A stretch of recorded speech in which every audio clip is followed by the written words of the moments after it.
আগের ম্যাচে 3 উইকেট নেবার পর আজ আরও একবার শারজার হয়ে মাঠে নামেন তাসকিন আহমেদ। টাইগার বোলারকে রেখেই পরিকল্পনা সাজিয়েছে ফ্র্যাঞ্চাইজিটি। এদিন তার দলের বিপক্ষে শক্তিশালী ডেজার্ট ভাইপার্সের লড়াইটাও হয়েছে হাড্ডাহাড্ডি। সেখান থেকে ম্যাচের ফলাফল এবং তাসকিনের পারফরমেন্স নিয়ে বিস্তারিত রিপোর্ট।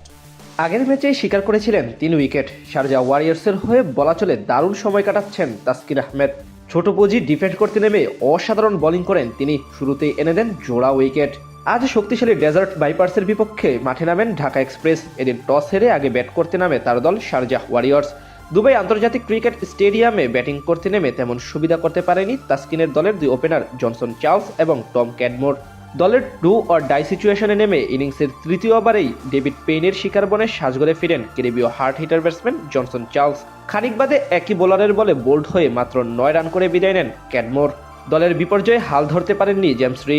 ক্রিজে বেশ কিছুটা সময় স্ট্রাগল করে 6 বলে রানের খাতা খোলার আগেই পেভিলিয়নে পথ ধরেন এই ব্যাটার। পাওয়ার প্লেতে 3 উইকেট হারানো শারজাহ ওয়ারিয়র্সের হাল ধরেন টম অ্যাবেল এবং এথান ডিসোজা। দুজন মিলে বেশ ধীরে সুস্থে ব্যাট চালিয়ে প্রাথমিক ধাক্কা সামাল দেওয়ার পাশাপাশি বাড়াতে থাকেন রানের চাকার গতি, কিন্তু সেই যাত্রায় বেশিক্ষণ সফল হতে পারেননি। হাত খুলে খেলতে গিয়ে 13তম ওভারে নূর আহমেদের বলে স্টাম্পিংয়ের ফাঁদে পড়ে 21 বলে 18 রানের মান বাঁচানো ইনিংস খেলে বিদায় নেন এথান ডিসোজা। এরপর পুনরায় ধস নামে শারজার ব্যাটিং অর্ডারে। অধিনায়ক সিকান্দার রাজা ফেরত যান মাত্র 1 রান করে। দীনেশ কার্তিক, ডেভিন প্রিটোরিয়াসরাও ছিলেন আসা যাওয়ার মিছিলে, কেউই পারেননি 2 অঙ্কের ঘরে পৌঁছাতে। দলের এমন বিপর্যয়ের কারণে আজ ব্যাট করার সুযোগ পান তাসকিন আহমেদ, কিন্তু সেখানে তেমনভাবে প্রমাণ করতে পারেননি তিনি। 4 বলের ইনিংসে 2 রান নিয়ে আউট হন নাসিম শাহ বলে।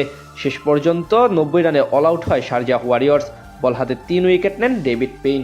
ছোট টার্গেট ডিফেন্ড করতে নেমে শুরুতে তাসকিন আহমেদের অগ্নিঝরা বোলিংয়ে ভরকে যায় ডেজার্ট ভাইপার্স। ইনিংসের দ্বিতীয় ওভারে বল করতে এসে 2 নম্বর ডেলিভারিতেই পরাস্ত করেন পাক ওপেনার ফখর জামানকে। এরপর চতুর্থ ওভারে আবারও বল করতে এসে দলকে দ্বিতীয় সাফল্য এনে দেন ঢাকা এক্সপ্রেস। এবার তার ব্যাক অফ লেন্থ ডেলিভারিতে আউটসাইড এডজ হয়ে বল চলে যায় দীনেশ কার্তিকের হাতে, ফলে বিদায় নেন হাসান নওয়াজ। পরপর এমন 2 উইকেট তুলে নিয়ে দলকে স্বপ্ন দেখাতে শুরু করেন তাসকিন আহমেদ।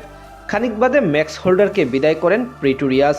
এতে জমে ওঠে ম্যাচ, কিন্তু সেই ধাক্কা সামাল দিয়ে দলকে বিপদমুক্ত করেন ডেজার্টের অধিনায়ক স্যাম কারেন এবং ড্যান লরেন্স। দুজনের বুদ্ধিদীপ্ত ব্যাটিংয়ে ম্যাচে ফিরে ফ্র্যাঞ্চাইজিটি।